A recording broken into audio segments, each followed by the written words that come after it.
ٹھیک ہے، میں آپ سے ایک سوال کرنا چاہوں گا. شادی کے متعلق عام طور پر ہم جانتے ہیں کہ خدا کی اس کے متعلق ایک خاص سوچ ہے، اور ہم جانتے ہیں کہ وہ جس نے انہیں تخلیق کیا اس نے انہیں نر و ناری پیدا کیا، اور ان سے پھل پیدا ہوا جو نسل کہلاتا ہے. شادی کے بعد ایک مرد کو اپنی بیوی کو کس نگاہ سے دیکھنا چاہیے؟ بائبل ایک بیوی کو کس نگاہ سے دیکھتی ہے؟ میرا مطلب ہے کہ ہم جانتے ہیں کہ کرنتھس میں چاروں اطراف ناپاکیزگی تھی، اور ایک عورت کو استعمال کی شے اور سامان لطف سمجھا جاتا تھا. جی، لیکن بائبل مقدس ازدواج کے اندر ایک عورت کو کس نگاہ سے دیکھتی ہے؟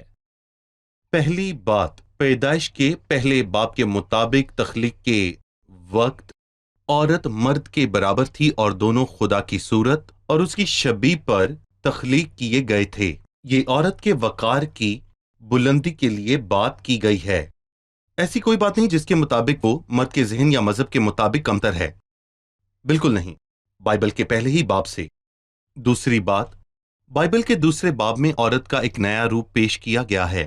وہ مرد کی معاون ہے.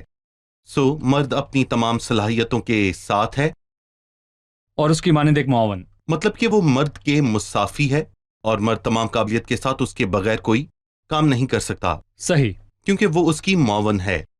نمبر 3، اور جہاں تک اس کے درمیانی جسمانی تعلق کا سوال ہے، ہم یہاں پڑھتے ہیں کہ اسے عورت کے حقوق دینا لازمی ہے، اور وہ بھی مرد کے حقوق لازمی دے. اس کے بھی حقوق ہیں. اس کا مطلب ہے کہ نہ صرف مرد کا یہ حق ہے کہ وہ اس کا استعمال کرے جیسے کرنتھس میں سمجھا جاتا تھا، اور کرنتھس زنا کاری میں ملوث تھا. یا اور جیسا اب ہے. کچھ معاشروں میں یوں کہوں گا کہ وہ مرد کی خواہش اور تسکین کے لیے ہے، اس سے زیادہ کچھ نہیں. صحیح. نہیں، لیکن یہاں وہ کہتا ہے کہ شوہر بیوی کا حق ادا کرے، اور شروعات بھی اسی سے ہے کیونکہ عورت کے حقوق ہیں اور مرد کے بھی حقوق ہیں.